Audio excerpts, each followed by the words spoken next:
मरोनिया जिने असोनी नसने जनी आम्हा भोगी त्याग झाला संगीचा संग तोडीले लाग माग दोन्ही अनंत कृपा विभूषित विश्ववंद्य विश्वसंत संत श्रेष्ठ जगद्गुरु श्री तुकोबाराय यांच्या अभंग गाथेतील 3 चरणाचा अभंग सेवेकरिता घेतलेला आहे। या अभंगाच्या द्वारा संत श्रेष्ठ जगद्गुरु श्री तुकोबाराय संत जीवनातील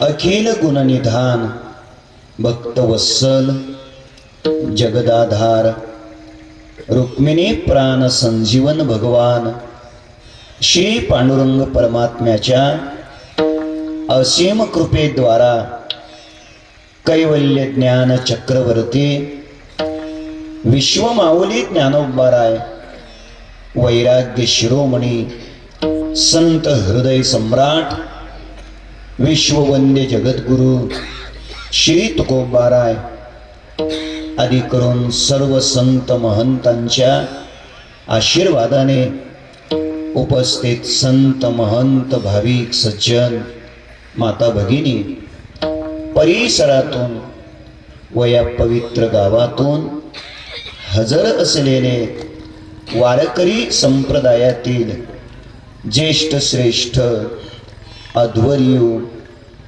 कीर्तनकार प्रवचनकार कथाकार टाळकरी वृंद गायनाचार्य मृदंगाचार्य वारकरी शिक्षण संस्थेतील विद्यार्थी वृंद आळंदी या पवित्र तीर्थक्षेत्रामध्ये राहून आपल्या जीवनाची परमार्थाची अंतरंग साधना जगणारे माझे ज्येष्ठ श्रेष्ठ गुरुबंधू महाराज मंडळी आणि आपण देवरूप श्रोतृवर्ग या सर्वांच्या पवित्र उपस्थितीमध्ये परमपूज्य परमश्रद्धेय प्रातस्मरणीय सद्गुरु केशव नारायण महाराजांच्या पवित्र समाधी प्रांगणात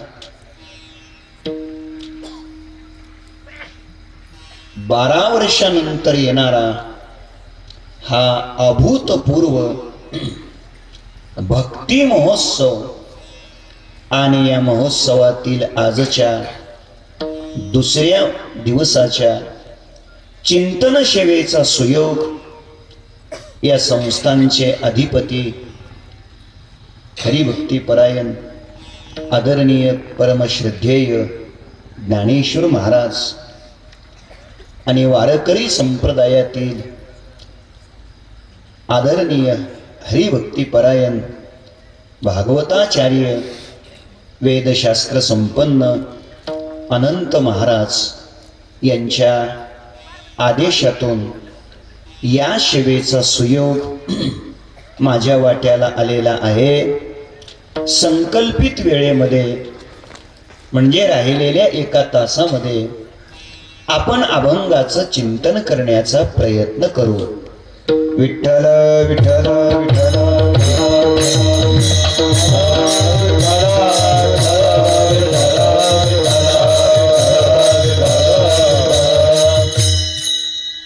अत्यंत पवित्र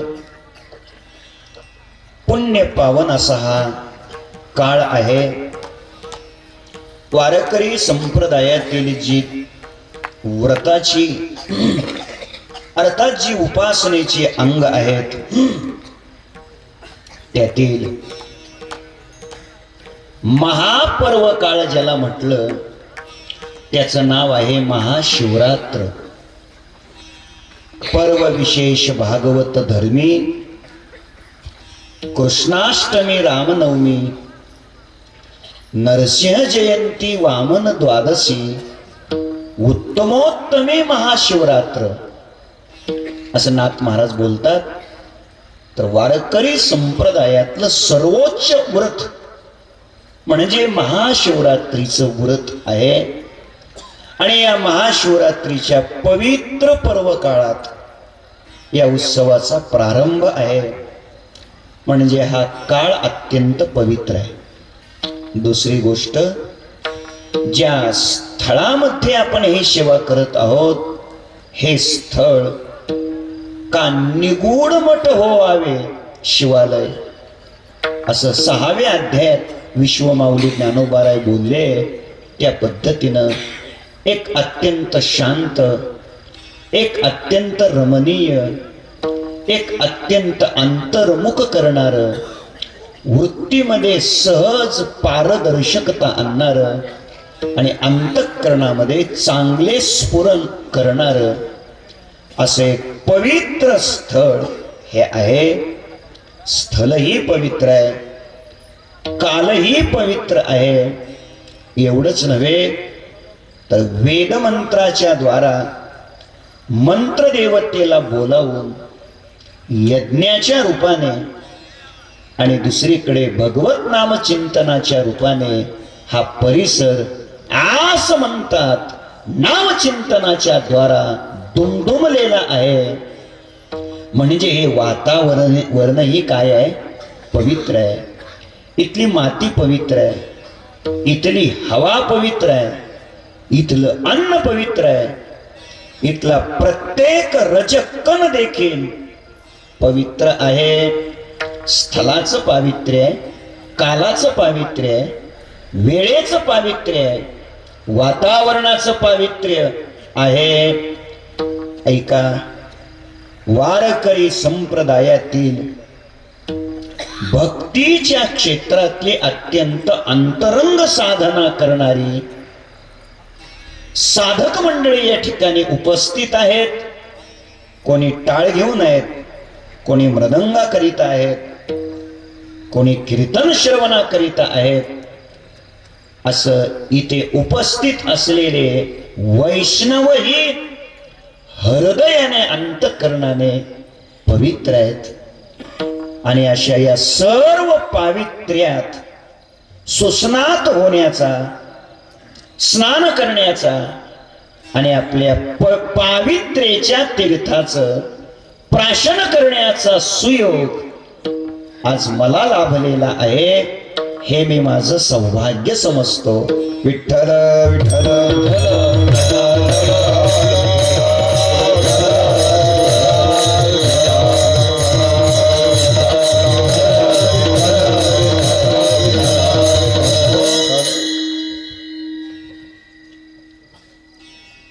वारकरी संप्रदायातील थोर महापुरुषांच्या आगमनाने याला आणखीन या पावित्र्याला उजाळा भेटलेला आहे.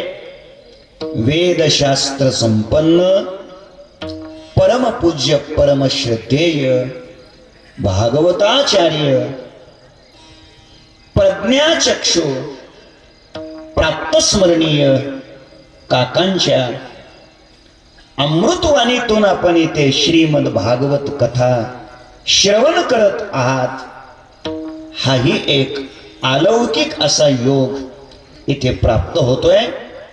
वारकरी संप्रदायातले थोर महात्मे आलेले आहेत आणि वारकरी संप्रदायातले उत्तुंग महात्मे इथं येणारही आहेत. असा एक सुंदर मिलाप या निमित्ताने होत आहे. ज्या सद्गुरु थोर संत केशव नारायण महाराजांच्या पवित्र सानिध्यामध्ये आपण ही साधना करत आहोत. त्या महापुरुषांचं जीवन असेल कसं, त्याचा अभंगाच्या दृष्टीने काही विचार करता येतो का? हा विचार डोळ्यासमोर ठेवून या अभंगाला निवडण्याचा प्रयत्न केलेला आहे. ज्यांच्या चरण सानिध्यामध्ये आपण ही सेवा करत आहोत ते थोर महापुरुष, थोर सत्पुरुष, ज्यांच्या जीवनातला प्रत्येक क्षण साधनेमध्ये खर्च झाला, ज्यांच्या जीवनातला प्रत्येक क्षण चिंतनात वेचला गेला, ज्यांच्या जीवनातला प्रत्येक क्षण सुचिरभूत राहण्यामध्येच गेला, असं ज्यांचं जीवन सुचिरभूत, चिंतनानं युक्त, साधनेनं युक्त, पावित्र्यानं युक्त, नामचिंतनानं युक्त, असं ज्या सत्पुरुषाचं जीवन, ज्यांच्या अंगावरून येणारा वारा सुद्धा पतिताचा, सामान्याचा उद्धार करू शकतो, हे ज्यांचं सामर्थ्य त्यांनी सहज जरी पाहिलं तरी सुद्धा तो जेवते वास पाहे, तेवते सुखाची सृष्टी होय, तो म्हणे ते तर आहे महाबोध. अशी ज्यांच्या दृष्टीतली शक्ती आहे, तर ज्यांच्या वाणीत, ज्यांची वाणी म्हणजे अमृत हे मुखे श्रवतसे, अशी ज्या महापुरुषांची वाणी होती, ऐका मी सगळं अंदाजानं बोलतोय, अशी ज्यांची वाणी आहे, ज्यांच्या वाणीतून बाहेर पडलेले जे शब्द आहेत, ज्ञानोबाराय बोलतात तयाचे विसाट शब्द सुखे म्हणो येती वेद, ते सदेह सच्चिदानंद कान होती. ज्यांच्या मुखातून बाहेर पडलेल्या शब्दामध्ये सहज पतिताचा उद्धार आहे, ते सदेह सच्चिदानंद कान होती. अर्थात ते देहाने सच्चिदानंद आहे, ते चिंतनाने, ते स्वरूपाने सच्चिदानंद असतील, याच्यात काय विशेष आहे? तुम्ही शहाणी माणसं आहेत, अजून तरी जागे आहेत. मी का बोलतोय? ते स्वरूपाने, ते वृत्तीने सच्चिदानंद असतील, याच्यात काय विशेष आहे? ते देहाने सुद्धा सच्चिदानंद आहे. विठ्ठल विठ्ठल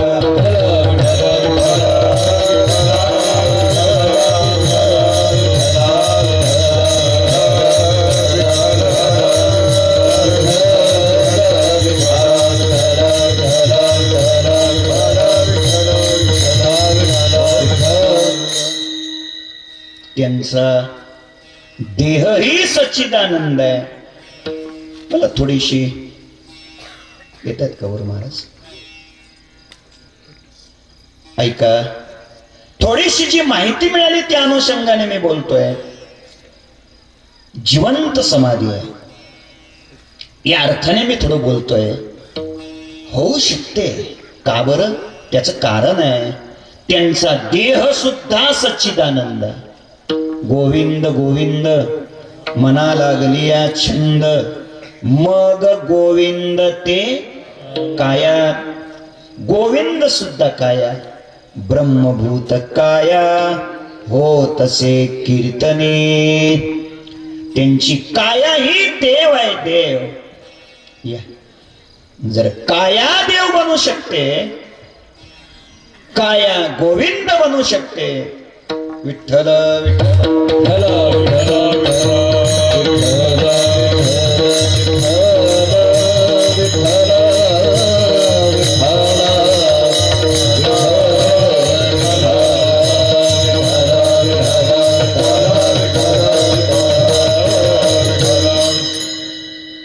वेदांत तत्वज्ञानाच्या चिंतनामध्ये काया नाही देव बनत, देह नाही सच्चिदानंद होत. तिथं देह नाशिवंत आहे. पण भक्तीच्या चिंतनात, नामचिंतनाचा परिणाम हा होतो की त्यांची काया सुद्धा, त्यांचं शरीर सुद्धा. काय ज्ञानोबारायचे छान शब्द आहेत. ज्ञानोबाराय सांगतात, मने वाचा करणी जयांची भजने देवाची आवाहने, ते शरीर जातीये क्षणी देवची झाले. लक्ष द्या, ते शरीर जातीये क्षणी. त्या शरीर शब्दाला खाली अंडरलाईन करा, 2 रेगा ओढा. शरीर देव होत, जीव देव होत ते हो, त्यात ते खरंच आहे. तो का म्हणे त्यांचा जीव तोच देव. पण अजून संतांचं पुढचं जीवन आहे. जीव तर देव आहेच, अजून बोलतो जीवानं ब्रह्म होण्यामध्ये पुरुषार्थ आहे का जीवानं देव होण्यामध्ये पुरुषार्थ आहे? उत्तर आहे, काही लोक म्हणतील ब्रह्मन देव याच्यात काय फरक आहे? फरक आहे म्हणून तर 2 नावं सांगितले. ऐका, जीवानं ब्रह्म होण्यामध्ये नाही पुरुषार्थ, कारण ते तर त्याचं भांडवल आहे. जीवो ब्रह्मैव ना परहा, ते भांडवल आहे. तो ब्रह्म आहेच की. जीवानं देव होण्यात पुरुषार्थ आहे. आणि त्याच्या पुढे जीवानं देव होण्यापेक्षा देहानं देव होण्यात त्यापेक्षा पुरुषार्थ आहे. ज्या महापुरुषांच्या सानिध्यामध्ये आपण हे चिंतन करतोय ना, यांचा जीव देव होता, याच्यात काय विशेष आहे? यांचा देहही देव आहे. अवघा देवाची झाला पाही, अवघा देवाची झाला पाही.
देवची झाला पाही, भरोनिया अंतरबाही. आणखीन महाराजांचं चरण सांगतो. महाराज सांगतात, किती गोड बोलतात महाराज.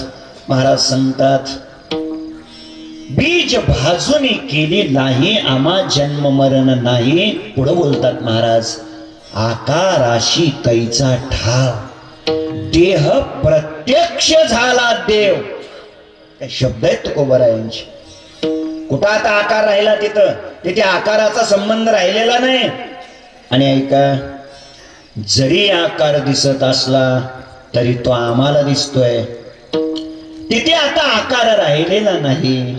आता त्यांचा जो देह आहे, तुकोबाराय सांगतात, देह प्रत्यक्ष झाला देव. त्यांचा देहच देव झालेला. कमी करा तुमची. त्यांचा देहच देव बनलेला आहे. ज्यांचा देहच देव बनलेला आहे, ज्यांचा जीव देव बनलेला आहे. नवे नवे थोर संत, हे महापुरुष सद्गुरु केशव नारायण महाराज, ऐका ऐका, त्यांचा देह देव बनला हे काय विशेष? त्यांचा जीव देव आहे हे काय विशेष? पुढे ऐका, ते इथं वास्तव्याला असल्यामुळं, त्यांच्या या वास्तव्यामुळं ही जमीनच, ही भूमीच देव बनली हे विशेष आहे. तुका म्हणे, त्याने केली वैकुंठ मेदिनी, त्याने मेदिनी वैकुंठ केली. अजून सांगतो, तुका म्हणे त्यांचा जीव तोची देव. आणि पुढे बोलले तुकोबाराय, वैकुंठ तो ठाव वसती ते वसती तो ठाव वैकुंठ. ते जिथं वास्तव्य करतात ती जागाच जागा न राहता ती जागा वैकुंठ होते. असं महासामर्थ्य या महापुरुषांचं आहे. आणि म्हणून हे संत आपल्याला संत रूपानेच कळले पाहिजेत. हे संत आपल्याला उपाधीने न कळता हे संत आपल्याला स्वरूपाने कळले पाहिजेत. खंत ही आहे, साधूकडे पाहत असताना आपण बहुधा उपाधीनं पाहतो. साधूकडे पाहत असताना आपण बहुतेक बाहेरच्याच अंगाने पाहतो. आपण मोजमाप करताना बाहेरच्या मापानं करतो, ही खंत आहे. बाहेरचं माप लावतो. ते खातात काय, लेतात काय, बसतात कुठे, फिरतात कसे, बोलतात कसे, हे सगळं बाहेरचं माप आहे. ऐका, या मापानं साधू नाहीत कळत. या मापानं साधू जसे आहेत तसे कळत नाहीत. आणि मग ऐका, कदाचित त्या साधूंचं खाणं वैकुंठवासी प्रातस्मरणीय गुरुनाम गुरु सद्गुरु जोग महाराज काय खात होते? काजू बदाम खात होते. म्हणे त्यांना कोणीतरी विचारलं, तुम्ही तर महाराज आहेत की, आणि तुम्हाला कशाला काजू बदाम पाहिजे? म्हणतात जोग महाराजांनी त्याला उत्तर दिलं, मग काय म्हशीचं आंबोनं खाऊ का? लक्ष द्या, आपण साधूच्या खाण्यावरून साधूचं जीवन ठरवतो, साधूच्या राहण्यावरून साधूचं जीवन ठरवतो, साधूच्या कपड्यावरून साधूचं जीवन ठरवतो, साधू बसतात कुठे याच्यावरून साधूचं जीवन ठरवतो. पण लक्षात ठेवा, हे सगळे मापदंड 100% बरोबर नाहीत. त्याचं कारण आहे, त्याचं पहिलं कारण सांगतो. पहिलं कारण असं आहे, निस्तय गुण्योपती विचारता को विधी को निषेध, हे साधूचं जीवन आहे. ऐका, हे जे महात्मे असतात, हे जे साधू असतात, हे साधू तत्वज्ञान सांगतच नाहीत. तत्वज्ञान सांगतच नाहीत. मग हे जे सांगतात ते तत्वज्ञान असत. हे जे सांगतात ना ते तत्वज्ञान असत. किती ज्ञानोबाराय गोड बोलतात. हे जे साधू आहेत ना महात्मे, हे महात्मे हातानं देवाची पूजा कधी करतच नाहीत. बापरे, हे साधू देवाची पूजा करत नाहीत. नाही, ज्ञानोबाराय सांगतात, ते हातानं जे करतात ती देवाची पूजा. तो करी ते तुली पूजा, ते जे करतात ती पूजा आहे. ते कधी जप नाहीत करत, ते नाहीत कधी जप करत. माऊली बोलतात, त्यांची कल्पना हाच काय आहे, तो कल्पितो जपू माझा. ऐका, लक्ष असू द्या, साधूच्या जीवनाकडे दुर्दैवाने आपण उपाधीनं पाहतो. आणि म्हणून जसे आहेत तसे साधू कळत नाहीत. आणि याच्याच करता तुकोबारायांना एके ठिकाणी म्हणावं लागलं, संत संगती न करावा वास, एखादा गुणदोष येईल अंगा. हे त्याकरता म्हणावं लागलं. त्याचं कारण आहे, आपल्या क्षमतेनं, आपल्या कुवतीनं आपण साधू ठरवण्याचा प्रयत्न करतो, पण नाही, तसे कळू शकत नाहीत. मग साधू ठरवावे कसे? उत्तर आहे, साधू उपाधीनं न ठरवता, उपाधीने साधूकडे न पाहता स्वरूपानं पाहिलं पाहिजे. साधू स्वरूपाने कळले पाहिजेत, साधू स्वरूपाने समजले पाहिजेत. ऐका, का साधू कळले पाहिजेत? त्याचं उत्तर देतो. उत्तर हे आहे, संत का कळावे, साधू का कळावे? ऐका, त्याचं उत्तर हे आहे, एखादे संत असताना ते जर संत नाहीत असं आपल्याला वाटलं तर तो आपल्या जीवनातला दोष आहे. आणि एखादे संत नसताना ते जर संत आहेत असं आपल्याला वाटलं तर तो आपल्या जीवनातला महादोष आहे. लक्ष देताय तुम्ही? आता खरं सांगा, आपल्याकडून ज्यादा काय घडतंय? महादोषच घडतोय. संत नसताना संत समजलं महादोष आहे, आणि संत असताना संत नाही समजलं दोष आहे. मी आपल्याकडे पुराणातली 2 उदाहरणं आपल्या डोळ्यापुढे ठेवतो. मातोश्री सीता माता पर्णकुटिकेमध्ये होत्या. लक्ष्मणानं रेषा ओढली होती आणि लक्ष्मणालाही तिकडे जावं लागलं. आवाज आला, लक्ष्मणा धाव वगैरे सगळं आपल्याला माहित आहे. आणि मग मातोश्री सीतेचं अपहरण करण्याच्या दुष्ट हेतूने साधूचा वेश धारण करून पर्णकुटिकेच्या समोर उभा राहतो आणि भिक्षा मागतो, आवाज देतो. कोण? बोला की, रावण. आता ऐका, मातोश्री सीतामाई बाहेर यायला तयार नाहीत, कारण लखनजीनं सांगितलं होतं या रेषेचं उल्लंघन करायचं नाही. मातोश्री म्हणतात, बाबा हे घे भिक्षा, घे भिक्षा घे, आत येऊन घे. पण हा काय आतमध्ये जायला तयार नाही. का बरं? कारण तिथं काय होती? रेषा होती. ती रेषा कोणी ओढलेली होती? लक्ष्मणाने ओढलेली होती. आणि लक्ष्मणाने ओढलेली रेषा उल्लंघन करून आतमध्ये रावण जायला तयार नाही. नाही जात, नाही गेला. का गेला नाही? त्याचं एक छान उत्तर देतो ऐका. रेषा होती वैराग्याची. रेषा होती वैराग्याची, आणि वैराग्यामध्ये अहंकार पदार्पण करू शकत नाही. वैराग्यात जर अहंकारानं प्रवेश केला तर अहंकार राहतच नाही. अजून सोपं करतो, वैराग्यात जर यानं प्रवेश केला तर कामच राहत नाही, आणि काम नाही राहिला तर मातोश्री सीतेला घेऊन जाण्याचा प्रश्नच कुठं राहतो. म्हणून वैराग्याची रेषा रावणाने ओलांडली नाही. आता ऐका, शेवटी आग्रह धरतोय, मी असा मरतो, नका भिक्षा वाढायची असेल तर रेषेच्या बाहेर येऊनच वाढली पाहिजे. आणि मग मातोश्री सीतामाई रेषेच्या बाहेर येतात, भिक्षा वाढतात. काय होतं पुढे? रामायण होतं. काय होतं पुढे?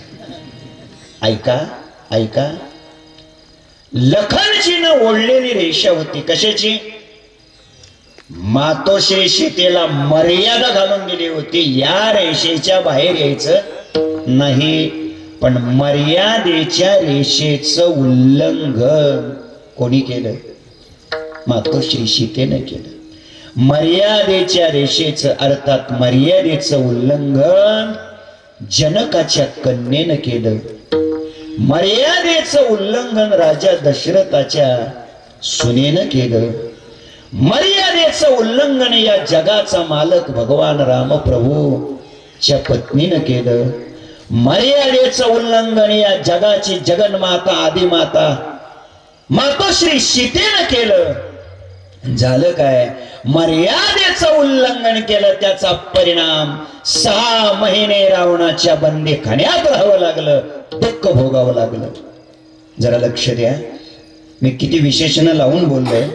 अशा सीतेकडून जर मर्यादा उल्लंघन झाली म्हणून जर तिला 6 महिने दुःख भोगावं लागत असेल,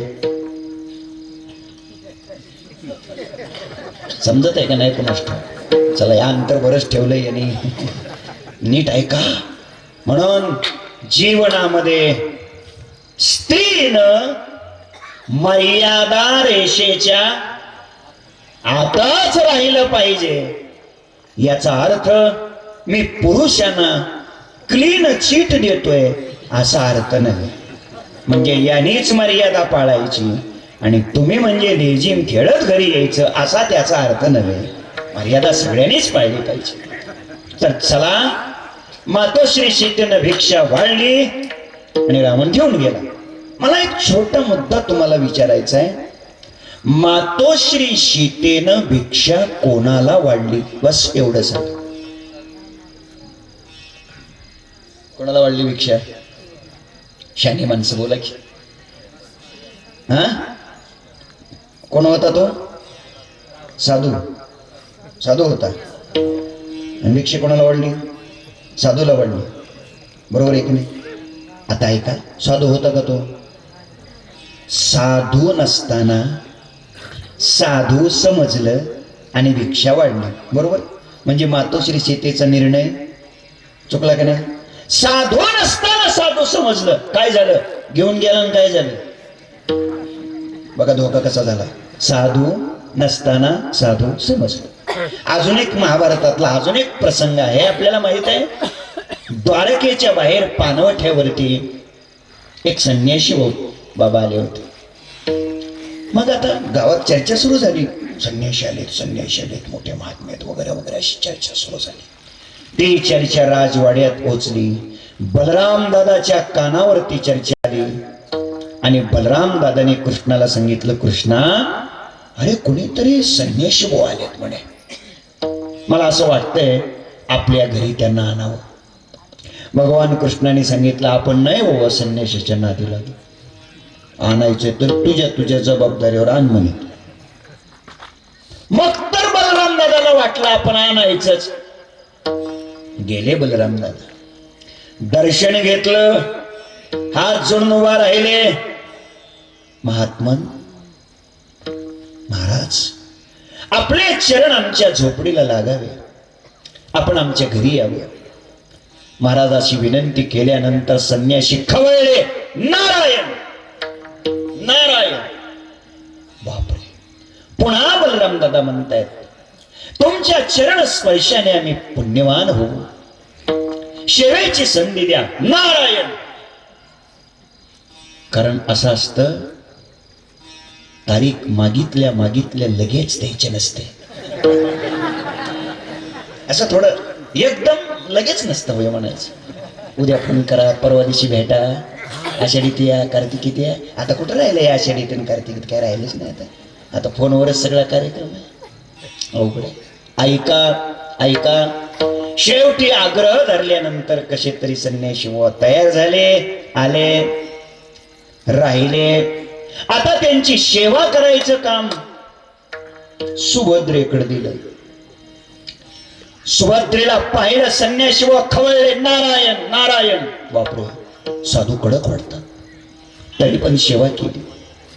2-4 दिवस सेवा झाल्यानंतर सुभद्रा म्हणते भगवान कृष्णाला, अरे कृष्णा, संन्यासी जरा मला असे तसेच वाटते. कृष्णाने सांगितलं, नाही, असू दे, वाटू दे, तरी सुद्धा तू त्यांची सेवा कर. का?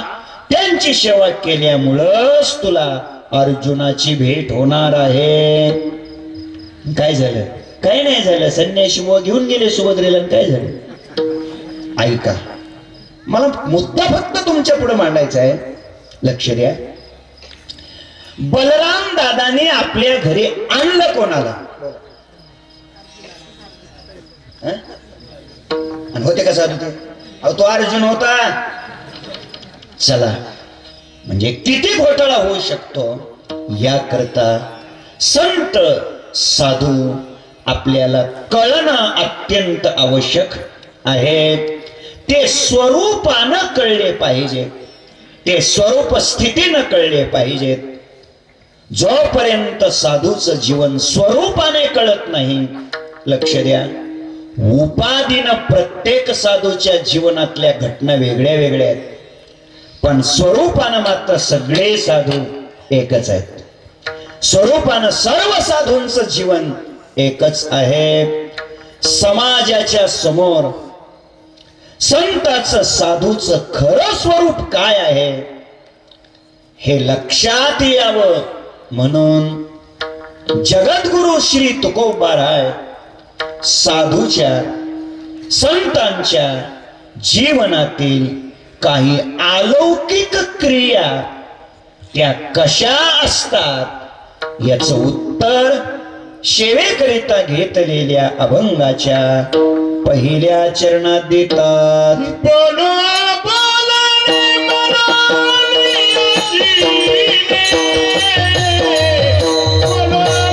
बोलणे मरोनी आजी बोलो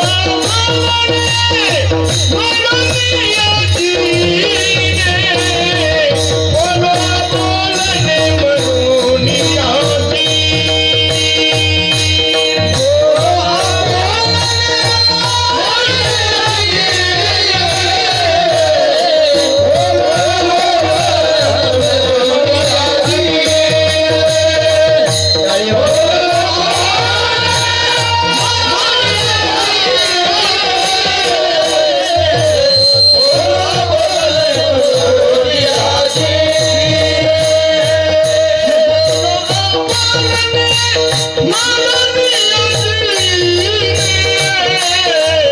बोलो बोलणे मरोनी आजी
बोलो अबोलने मरोनिया जिने असोने नसने जनी आम्हा भोगी त्याग झाला संगीचा असंग. लक्ष द्या, साधूच्या संताच्या महापुरुषाच्या जीवनातील 5 मूल्य, 5 तत्व, 5 अलौकिक निकष तुकोबारायाने इथं उद्धृत केलेले आहेत. कोणते कोणते? पहिला, बोलो अबोलने, अबोलने बोलो 1, जिने मरोनिया 2, संगीच बोलो अबोलने मरोनिया जिने 2, असोने नसने जनी असोने आम्हा नसने 3, भोगी त्याग झाला 4 आणि संगीच असंग 5. साधूच्या महापुरुषाच्या सत्पुरुषाच्या जीवनातील एका अर्थाने अलौकिक संपत्तीचं दर्शन तुकोबारायाने घडवलं. एक आगळे आणि वेगळे पैलू कोणत्या ताकदीनं साधू मोठा असतो, कोणत्या संपत्तीनं साधू विशेष असतो, कोणत्या मूल्याची श्रीमंती साधूच्या जीवनात असते, ती 5 मूल्य दिली. ऐका कशी आहेत बघा. एक एक एक एक सांगतो. बोलो अबोलने, याच्यातून महाराजांनी साक्षीत्व सांगितलंय. मरोनिया जिने, याच्यातून महाराजांनी अमरत्व सांगितलंय. असोने नसने जनियामा, याच्यातून महाराजांनी अलिप्तत्व सांगितलंय. भोगी त्याग झाला, याच्यातून महाराजांनी अभोक्तृत्व सांगितलंय. आणि संगीच असंग, याच्यातून महाराजांनी असंगत्व स्पष्ट केलंय. असंगत्व, अभोक्तृत्व, अलिप्तत्व, अमरत्व आणि साक्षीत्व, हे 5 मूल्य, 5 तत्व, या 5ची श्रीमंती साधूच्या जीवनात आहे. आणि ती महाराजांनी इथे प्रगट केलेली आहे. पहिला निकष आहे, आम्ही कसे आहोत, आम्ही कसे बोलतो. महाराज सांगतात बोलो, आम्ही बोलतो पण कसं, अबोलने बोलो, अबोलने बोलो. ऐका, अबोलने बोलो याचा पहिला अर्थ आहे, पहिला बोलण्याच्या क्रियेचा, त्या शब्दाचा, त्या बोललेल्या क्रियेचा आमच्या जीवनावर विकृत परिणाम होत नाही. अबोलने बोलो एक अर्थ. अबोलने बोलो याचा दुसरा अर्थ जे अबोलन तत्व आहे, म्हणजे जे तत्व बोललं जात नाही, ज्या तत्वाविषयी बोलता येत नाही, बोलणं ज्याच्यापर्यंत पोहोचत नाही, बोलण्याच्या जे पलीकडचं आहे, असं जे अबोलणं आहे तेच आम्ही बोलो. दुसरा अर्थ. आणि तिसरा अर्थ, आम्ही जे बोलतोय का ते आम्ही बोलत नाही, आम्हाला अबोलना आम्हाला बोलवतोय. तुकोबारायची चरण आहेत. तुका म्हणे माझा स्वामी अबोलना. तुकोबाराय भगवंताचं वर्णन करताना सांगतायत भगवान अबोलना आहे. अबोलना हे त्याचं एक नाव आहे. आणि तो अबोलनाच आम्हाला काय करतोय, बोलवतोय. सखा कृपावंत, वाचा त्याची किंवा पाहे निगम कळा, बोले विठ्ठल प्रसादे, त्याच्या प्रसादानं आम्ही बोलतोय. ऐका, अबोलना आम्हाला बोलवतोय. एक, बोलण्याच्या क्रियेचा विकृत परिणाम आमच्या जीवनावर होत नाही. 2, आणि महत्वाचा अर्थ आहे, बोलणंच ज्याच्यापर्यंत पोहोचत नाही, बोलण्यात जो येत नाही, बोलण्यामध्ये जो सापडत नाही, असं जे तत्व आहे, म्हणजे ते तत्व अबोलन तत्व आहे. आणि ते अबोलनच म्हणजे बोलण्यात येत नसलेलं, बोलणं त्याच्यापर्यंत पोहोचत नसलेलं, बोलण्याने ते कळत नसलेलं जे आहे तेच तत्व आम्ही बोलतोय. अबोलने बोलो. बघा, त्या शुद्ध निखळ चैतन्य आत्मस्वरूपापर्यंत बोलणं पोहोचतं का? पोचतात का शब्द तिथं? वाचा पोचते का तिथे? नाही ना पोचत. किती ज्ञानोबारायाचे शब्द गोड आहेत.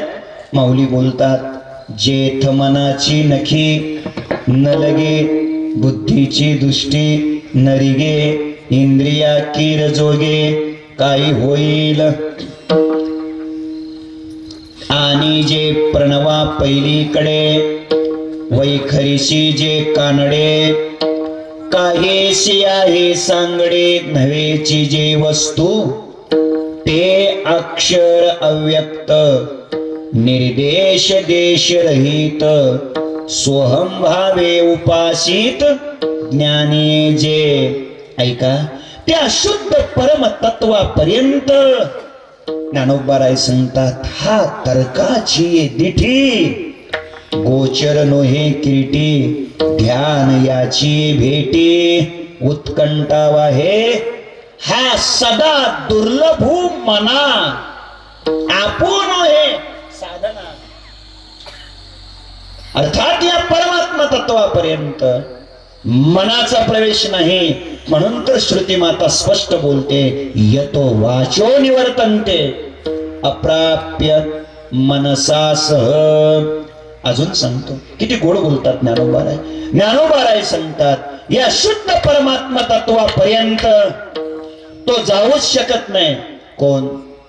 जो रसनेंद्रियाचा अंकिला का निद्रेशी जीवे विकिला, तो नाहीच येत म्हणितला अधिकार्या.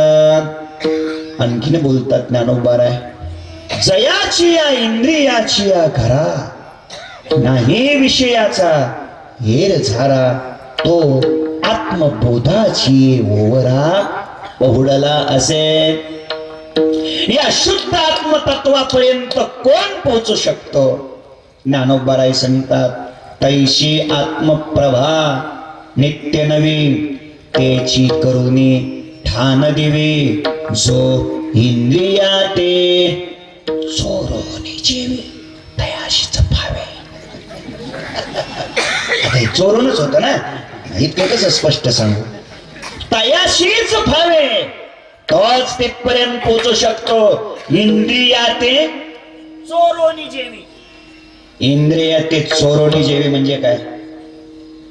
काय लावायचा अर्थ? इंद्रिया ते चोरोनी जेवी या शब्दाचा अर्थ कृपा करून इंद्रियाला न कळता असा लावू नका, असा लावू नका. इंद्रिया ते चोरोनी जेवी याचा अर्थ आहे इंद्रियाचं संयमन करूनच याला भोगता येतं, हा त्याचा अर्थ. चोरून शब्दाचा अर्थ त्याला न कळता नव्हे, इंद्रियाला न कळता कसं काय भोगता येईल? इंद्रियाला न कळता मग डोळ्यानं कुणाला पाहिजे?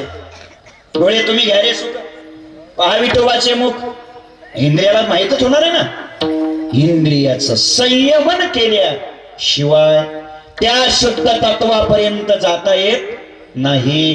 तिथं शब्दाचा प्रवेश नाही. ज्ञानोबाराय सांगतात, हे गोड बोलतात, ज्ञानोबाराय सांगतात, शब्द नाही तिथे पोहोचत, वाणी नाही तिथं पोहोचत, परेही परते बोलणे खुंटले वैखरी कैसेनी. म्हणा की कानडाओ विठ्ठलो. अर्थात त्या शुद्ध परमतत्व मला ते सांगताच आलं नाही का नाही. वैखरी कैसेनी सांगे हे मला म्हणताच आलं नाही. का आलं नाही? म्हणता येत नाही म्हणून. आता तुम्हाला लय बरं वाटलं का? आता पुढचं सांगतो. अहो हे वैखरीने म्हणता येत नाही म्हणून. आता नाही कळलं. चला, हे वैखरीने कुठं म्हणा, जिथं परेचं काम नाही तिथं वैखरी काय करणार आहे?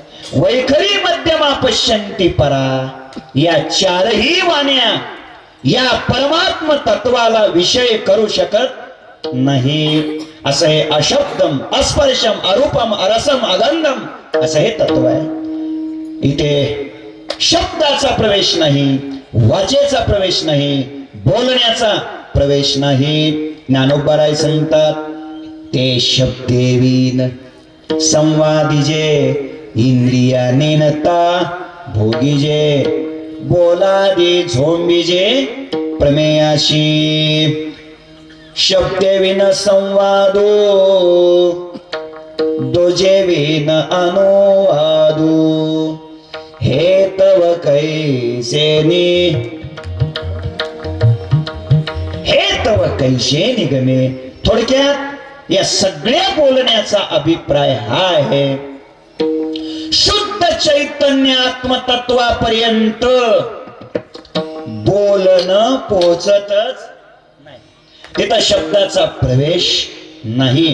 कोणाही प्रमाणा ओ नेदिमा तिथं साही प्रमाण मागे राहत आहेत. असं हे तत्व आहे. आणि मग असं अबोलणं असलेलं तत्व ऐका ऐका. तुकोबाराय सांगतात, आम्ही बोलो कमाल आहे संतांची. हे आबोलणं जरी असलं, शब्द जरी पोहोचत नसला त्याच्याच पर्यंत, तर तुकोबाराय सांगतात असं जरी असलं तरी सुद्धा आम्ही हे शब्दानेच सांगतो. आता कमालच झाली. आता काही कमाल झाली. आता ओव्या देतो. आता ओवी देतो ज्ञानोबारायची. आता उत्तर सांगा लागलो. ज्ञानोबाराय सांगतात ठावो न पवता जयाचा मनीषी मुरडली वाचा. जरा ऐका पण या ओवीचा उत्तरार्ध किती गोड आहे बघा. जयाचा ठावो न पवता मनीषी वाचा मुरडली. त्याचा पत्ता न लागल्यामुळं, त्याचा ठाव ठिकाणा न लागल्यामुळं मनासहित वाचा काय झाली मुरडली. मुरडली म्हणजे माघारी. मुरडणं कळतं का नाही? मुरडणं कळत नसलं तर मुरडण तर कळतं.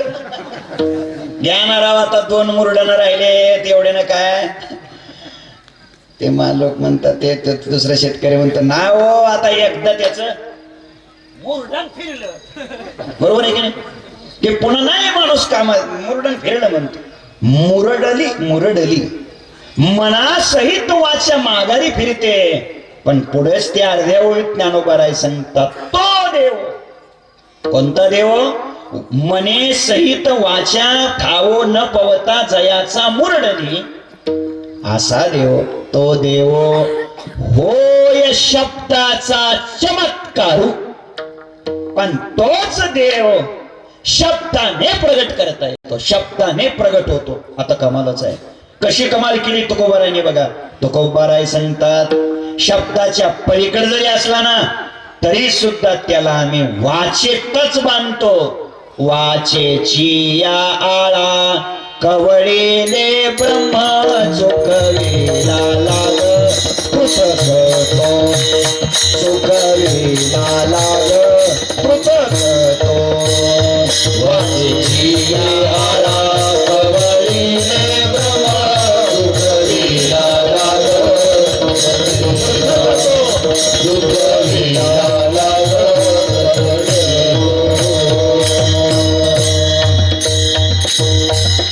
वाचेचिया आळा कवळीले ब्रह्म चुकविला लाग पृथकतो.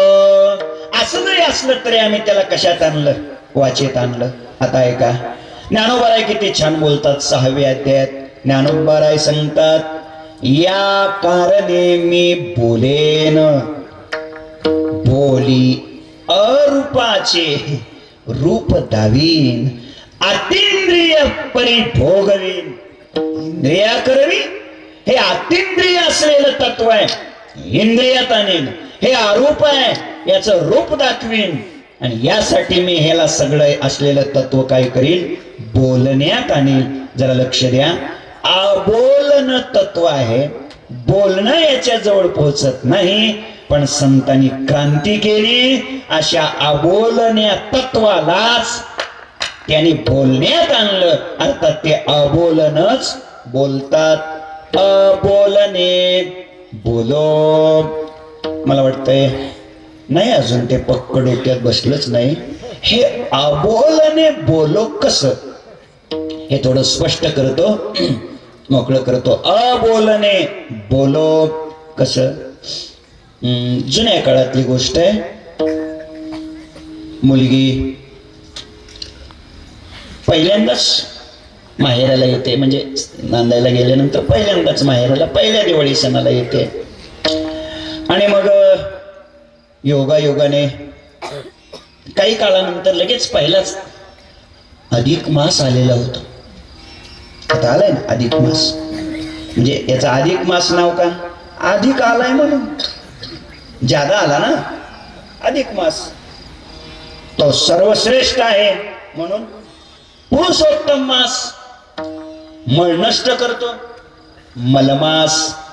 आणि आणखीन एक त्याचं नाव आहे धोंड्याचा महिना. म्हणजे काय? महाराष्ट्रातील जावाई लोकांच्या पुण्याईने जन्माला येणारा महिना. आले जावाई पहिल्यांदाच आले बैठकीमध्ये बसलेले. मग आता सुरुवातीला पहिल्यांदा यायचं म्हटल्यानंतर एकटे येत नसतात ते. त्याचे ते 7-8-10 मित्र बरोबर आलेले. ऐका आपल्या घरामध्ये त्याची ती सौभाग्यवती. आता नेमकं काय झालं होतं? तिच्या लग्नाला तिच्या काही जवळच्या 10-20 मैत्रिणी आल्याच नव्हत्या. तर त्यांचं काय काम असेल, त्यामुळे त्यांना नेमका हिचा मालक कोण आहे ते माहित नव्हतं. बरं त्यावेळेस हे फोटो फिटो काय मोबाईल वगैरे नव्हतं, लगे मेसेज पाठवायला हे असं आहे तसं काय काय नव्हतं. ऐका, त्या मैत्रिणी आल्या, आतमध्ये बसलेले आहेत, हे बैठकीत बसलेले आहेत 10-12 जण, आणि त्या मैत्रिणी तिला म्हणतायत, सांग ना तुझा मालक कोणता आहे, सांग ना. ते खिडकी असते ना चहा द्यायची, ती अशी खिडकी, आणि ते खिडकीतून बघत होते, सांग तुझा मालक कोणता आहे. आता ती लाजायची, ती काही सांगायला तयारच नाही, कारण ती लाजायची. का बरं? कारण ती जुन्या काळातली होती. आता अलीकडच्या काळात असतं तर काय काय ती म्हणले, हे बघ बाबा माझं काय त्याच्यात एवढं अवघड आहे, पण ती मर्यादा होती तिच्याकडे. ऐका, ती लाजायला लागली. मग कसं का होईना तिला कसं तरी बोलतं केलं पाहिजे, म्हणून त्या मैत्रिणी जरा दुरान्वयाने जरा लांबून लांबून अशा बोलायला लागल्या. आणि मग त्या मैत्रिणी म्हणायला लागल्या, तो आहे का काळी पॅन्ट घातलेला? नाही. मग पुन्हा म्हटलं, तो आहे का लाल पॅन्ट घातलेला? म्हटले नाही. तो आहे का निळी पॅन्ट घातलेला? नाही. तो आहे का हिरवी पॅन्ट घातलेला? नाही. बर, पुन्हा ती म्हटली, तो आहे का काळा सदरा घातलेला? नाही. तो आहे का हिरवा सदरा घातलेला? नाही. तो आहे का लाल शर्ट घातलेला? नाही. तो आहे का पिवळा शर्ट घातलेला? नाही. आता 11:15 होत आले ना, कुठपर्यंत वाढवायचं? ऐका, असं करता करता करता करता त्या मैत्रिणीनं वर्णन करायचं, बोट दाखवायचं, तो आहे का विचारायचं, येईना नाही म्हणून सांगायचं. असं होता करता होता करता नेमकं हिच्या मालकावर बोट गेलं. कोणाचं? मैत्रिणीचं. आणि मग मैत्रीण म्हणायला लागली, तो आहे का पांढर शुभ्र धोतर नेसलेला, नेहरू शर्ट घातलेला, डोक्याला टोपी असलेला, गळ्यात उपरण असलेला? कसं असतं, आपली इज्जत आपणच वाढवायची असते. ऐका, आणि हे असं वर्णन केलं, आणि मग तिने विचारलं, तो आहे का? आणि तो आहे का असं म्हणून विचारलं, आणि मग मात्र हिनं खाली मान घातली. आणि येणं खाली मान घातली की सगळेच नाचायला लागले. कळलं आम्हाला, समजलं आम्हाला, समजलं आम्हाला. आता तुम्हाला समजलंय का नाही मला बघायचंय. आता मला उत्तर द्या, आपला मालक कोणता आहे हे तिनं सांगितलं का सांगितलं नाही? समितीने मग आता तुम्ही अहो ती बोलली का नाही? बोला की, बोलली का ती? बोलली नाही. आणि मग कसं काय सांगितलं? काही इशाऱ्यावर काही सांगितलं नाही. हे बघ, आतापर्यंत ती विचारायची, काळ्या पेंटीवाला आहे का? नाही. पिवळ्या पेंटीवाला आहे का? नाही. आमका आहे का? नाही. तमका आहे का? नाही. आतापर्यंत ती बोलत होती, आणि आता मात्र पांढरा शुभ्र धोतर, पांढरा शुभ्र शर्ट, टोपी, नेहरू, हा आहे का? ऐका, बोलली का? बोला की. नाही बोलली. न बोलणंच बोलणं होतं. नीट ऐका, हिचं या वेळेच न बोलणंच काय ठरलं? बोलणं ठरलं. थोडक्यात हिचं आत्ताच अबोलणंच बोलणं ठरलं. अबोलणे, बोलो. जरा लक्ष द्या, लक्ष द्या. आतापर्यंत ती विचारायची, हा आहे का? नाही. तो आहे का? नाही. अति महत्वाचे एक वाक्य देण्याचा प्रयत्न करतो. आतापर्यंत ती नाही नाही नाही नाही म्हणत होती. ऐका, नेमकं मालकावर बोट गेल्यावर ती नाही म्हणाली का? बोला, बोला की. नाही म्हणाली म्हणजे नाही म्हणाली नाही, बरोबर आहे ना? आता ऐका, आता ऐका, नाही मध्ये जो नाही त्याचं नाव ब्रह्म. काय समजतंय की नाही? नाही मध्ये जे कधीच येत नाही थोडं सांगू, नाहीचाही जिथं निषेध आहे त्याचं नाव ब्रह्म, नाही जिथं संपत आहे त्याचं नाव ब्रह्म. लक्षात ठेवा, आतापर्यंत सगळं नाहीत आलं, सगळं नाहीत आलं. एक लक्षात ठेवा, हे सगळं जग नाहीत येत आहे. जे नाहीत येत नाही त्याचं नाव आहे देव, त्याचं नाव आहे ब्रह्म. ऐका कशी बोलली, न बोलता बोलली. ज्ञानोबाराय किती गोड बोलतात. ज्ञानोबाराय सांगतात, जैसे न सांगणे वरी बाळापतीशी रूप करी, बोल निमाले पणे विवरी अचर्चा ते, अचर्चा ते विवरी. लक्ष द्या जरा. आता विवरण म्हटलं की चर्चा आलीच का नाही? विवरण म्हटलं की काय आली? चर्चा. आता इथं विवरण कोणाचं केलंय? अचर्चा ते, ज्याची चर्चाच करता येत नाही त्याला विवरी. काही शब्द आहेत माऊलीचे, ज्याची चर्चाच होऊ शकत नाही त्याचं विवरण केलंय. कसं? न बोलता, न बोलता. यालाच म्हणायचं अबोलने बोलो. असं साक्षीत्व आहे या महात्म्याचं. यांच्या न बोलण्यातच बोलणं आहे. अबोलने बोलो. पुढचा निकष आहे मरोनिया जिने. मरोनिया जिने. गंमत अशी आहे, मरोनिया आणि जिने हे कसं शक्य आहे? एकतर मरोनिया तरी असेल, नसता जिने तरी असेल. हे दोन्ही तत्व, दोन्ही सिद्धांत तुकोबाराने एकदम एकत्र आणले. मरोनिया जिने. तर याचं सोपं उत्तर देतो. मरोनिया जिने कसं?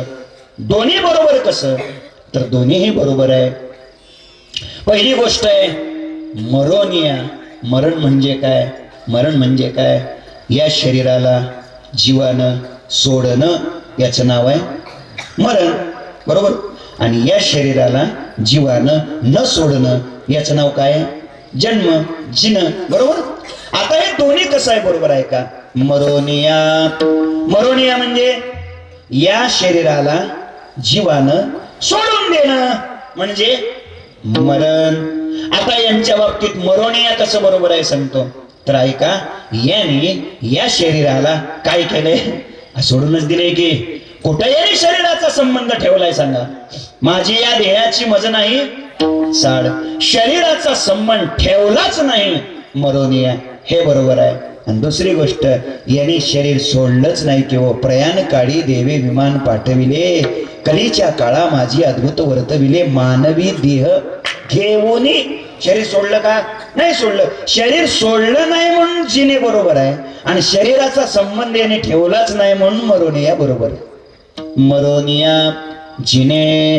दुसऱ्या भाषेत सांगायचं ठरलं वेगळे अजून तर सांगतो, खरं मरण कोणतं आहे? खरं मरण कोणतं आहे?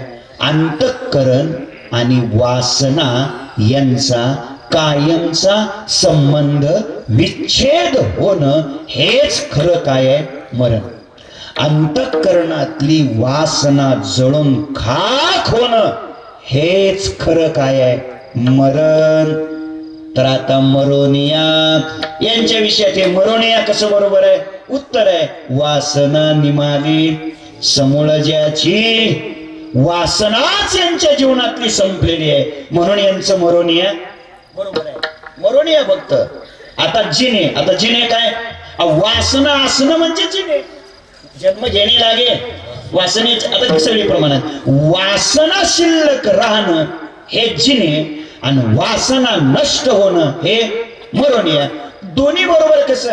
दोन्ही बरोबर आहे. या महापुरुषाच्या जीवनात वासना राहिलेली आहे का? तुका म्हणे अवघे आवरले वासना,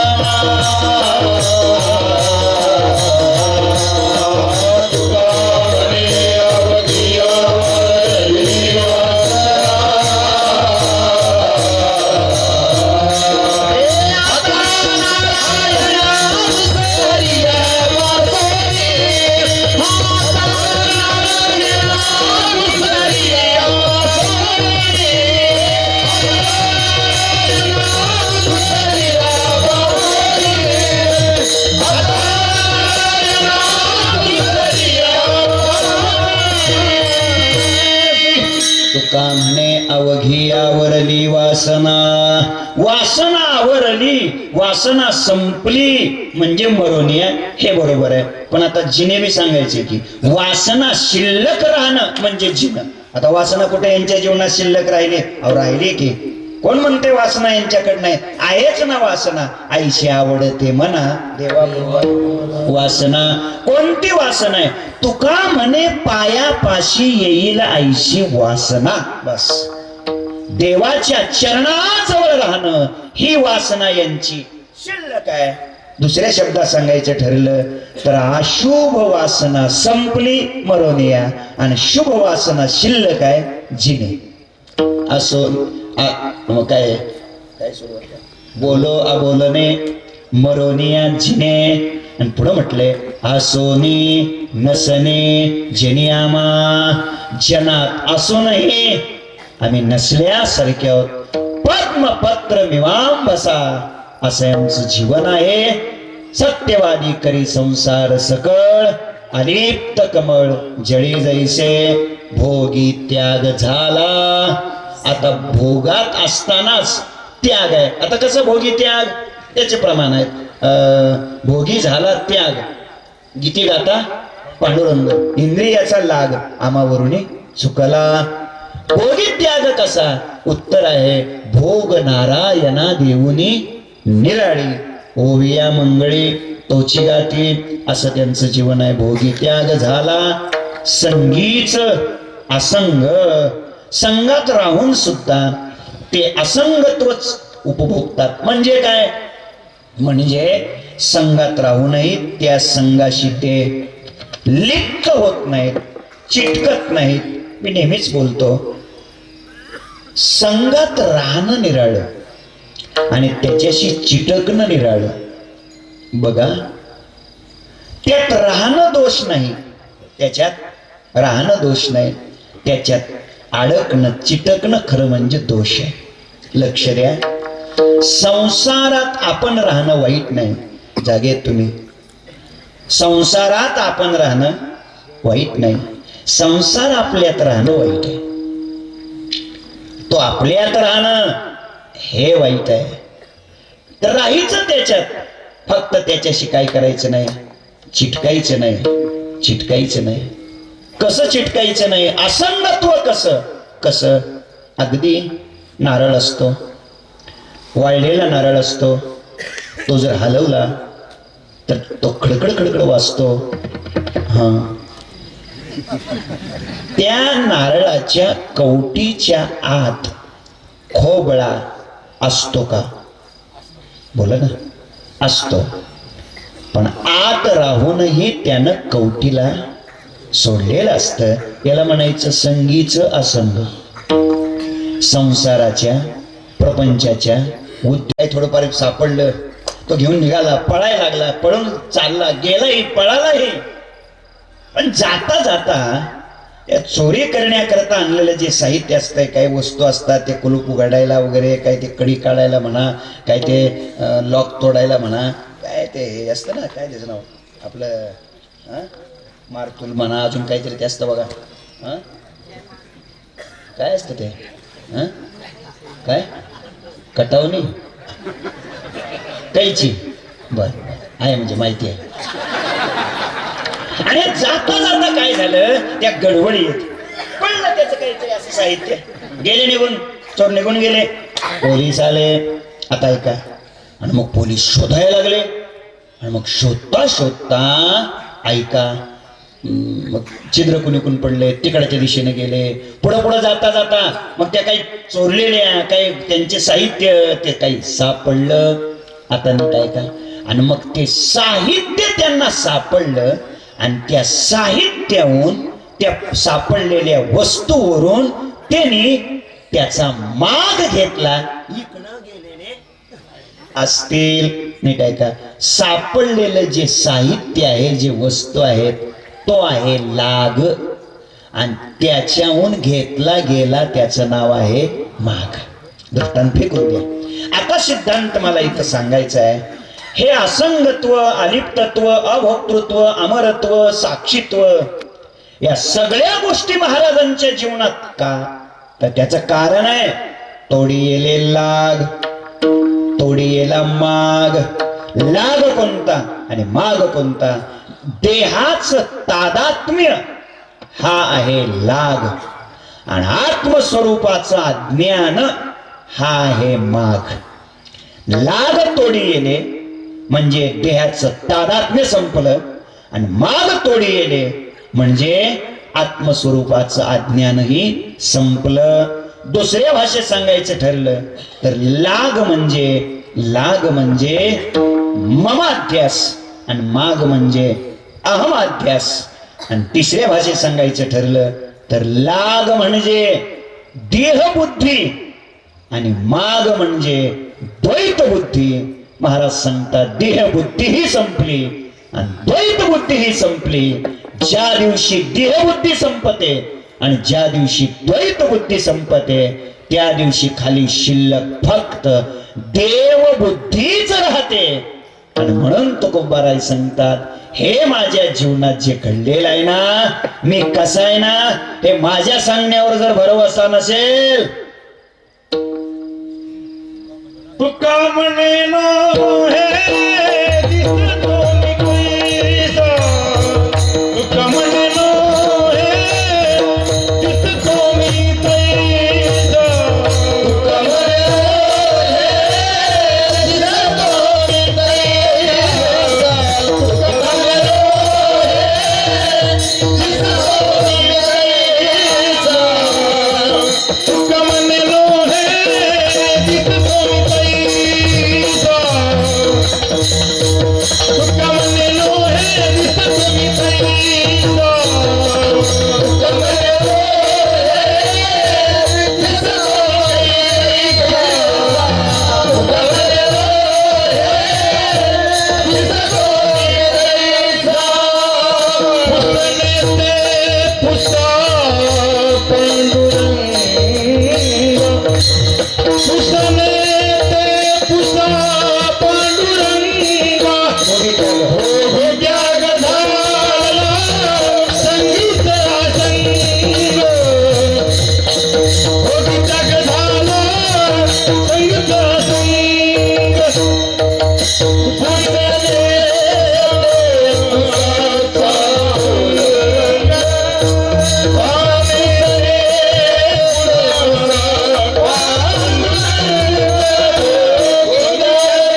टाळी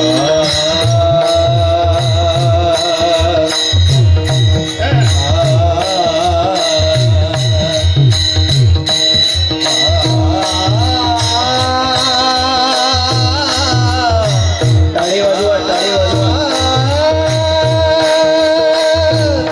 मोठमोठे टाळी वाजवा.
तुका म्हणे नोहे दिसतो मी तैसा. तुकोबाराय सांगतात, तुम्हाला जसं मी दिसतो तसा नाही. मी कसा आहे? साक्षीत्व, अमरत्व, अलिप्तत्व, असंगत्व, अभोक्तृत्व असा मी आहे. आणि माझ्या बोलण्यावर जर तुमचा विश्वास नसेल तर पुसन येते पुसा पांडुरंगा. पांडुरंगाला का विचारा? याचं पहिलं उत्तर आहे पांडुरंग जसा तसाच मी आहे म्हणून. एक. दुसरं उत्तर आहे पांडुरंगालाच का विचारा? अरे आता इथं देह तादात्म्यही संपलंय आणि द्वैतही संपलंय, तर मी कोण आहे काय आहे मला काय माहिती? पांडुरंगाला विचारा. दोन. आणि तिसरी गोष्ट पांडुरंगालाच का विचारा? त्याचं कारण आहे संत ते कवन, संत ते कवन हे जानती कोण केशिराज. संत कोण आहेत हे देवालाच कळतं. आणि म्हणून तुम्ही हे देवाला विचारा. थोडक्यात आजच्या संपूर्ण अभंगातून संतांच्या जीवनातले जे 5 पैलू आहेत, हे पैलू, ही मूल्य, ही तत्व का त्यांच्या जीवनात उपभोगायला अर्थात प्राप्त झाली, याचं उत्तर आहे तोडी येले लाग आणि तोडी येले माग. मग आता इथे आल्यानंतर आपण घेऊन जायचंय काय? आपण हेच घ्यायचंय, तोडी येले लाग आणि तोडी येले माग. म्हणजे देह बुद्धी ही नष्ट करायची आणि द्वैत बुद्धी ही नष्ट करायची. फक्त देव बुद्धीच शिल्लक राहिली पाहिजे. आणि म्हणून इथे का आपण आलोत? सद्गुरु थोर संत केशव नारायण महाराज यांची अनुकंपा आपल्या जीवनावर व्हावी आणि आपल्याही जीवनात देहाची आसक्ती नष्ट व्हावी आणि अज्ञान नष्ट व्हावं. जीवनात देहाचं प्रेम कमी होणं आणि अज्ञान संपणं हेच परमार्थातलं सर्वश्रेष्ठ फळ आहे. आणि ते फळ या संतांच्या कृपेने आपल्या जीवनामध्ये प्राप्त व्हावं याच करिता आपण इथे उपस्थित आहोत. संपूर्ण परिसरात, संपूर्ण लातूर जिल्ह्यामध्ये, संपूर्ण शेजारच्याही प्रांतामध्ये या उत्सवाची ख्याती आणि महती आहे. परमपूज्य या संस्थांचे अधिपती प्रातस्मरणीय परमपूज्य माऊली महाराज हे या ठिकाणी उपस्थित आहेत. त्यांच्याही चरणदर्शनाचा सुयोग आज या निमित्ताने आला. परमपूज्य भागवताचार्य वेदशास्त्र संपन्न अनंत महाराज त्यांच्या दर्शनाचा सुयोग परमपूज्य आकाश महाराज, माऊली महाराज, वारकरी संप्रदायातले थोर थोर असे गुणीजन, वारकरी संप्रदायातल्या संगीतातले दर्दी या ठिकाणी सगळे उभे आहेत. आणि सगळ्यांना म्हणायला लावले मी, आणि तेही तोडी येले लाग माग दोन्ही हेच म्हणायला लावले. कारण लाग माग तोडणं अवघड आहे आणि याच्याकरता बऱ्याच जणांची मदत घ्यावी लागणार आहे. म्हणून सगळ्यांनी आता चांगले लागण माग तोडलेले आहेत. भगवान करो, परमात्मा करो, या उत्सवात येण्याचं सौभाग्य लाभलं. परमेश्वराच्या कृपेने, भगवंताच्या कृपेने वारकरी संप्रदायातले थोर महापुरुष पूज्य काकांच्या अमृतवाणीतून आपण श्रीमद भागवत कथाही श्रवण करत आहात. इथं यज्ञही आहे, इथे वाग्यज्ञही आहे, नामयज्ञही आहे, ज्ञानयज्ञही आहे आणि अन्न अर्थात अन्नाचाही महायज्ञ सुरू आहे. असा एकंदरीत सर्व कष सर्वांगीण वारकरी संप्रदायातला ओतप्रोत भक्तीचा महासागर एका अर्थाने ते प्रगट झालेला आहे. आपल्याही जीवनात आपली वृत्ती बहिर्मुख न राहता ती अंतर्मुख बनावी. अपवित्र्यात जीवन न राहता पवित्र बनावं, अमांगल्यात न राहता मंगल बनावं, जीवनातलं मालिन्य नष्ट व्हावं आणि कधीतरी सद्गुरु केशव नारायण महाराजांची कृपा आपल्या जीवनावर व्हावी आणि अध्यात्मातली अंतरंग प्रगती आपल्या जीवनात घडावी ही याचना या प्रसंगी करतो. आणि या दोन्हीही महात्म्याच्या समोर वेडीवाकडी सेवा करण्याचा प्रयत्न केला. तुझे देणे तुझ्या समर्पोनी पायी झालो उतराई, पांडुरंगा या न्यायाने झालेली सेवा प्रभू चरणी समर्पित करतो आणि थांबतो. ज्ञानेश्वर माऊली, ज्ञानराज माऊली, ज्ञानेश्वर माऊली, ज्ञानराज माऊली, ज्ञानराज माऊली, ज्ञानेश्वर माऊली, ज्ञानराज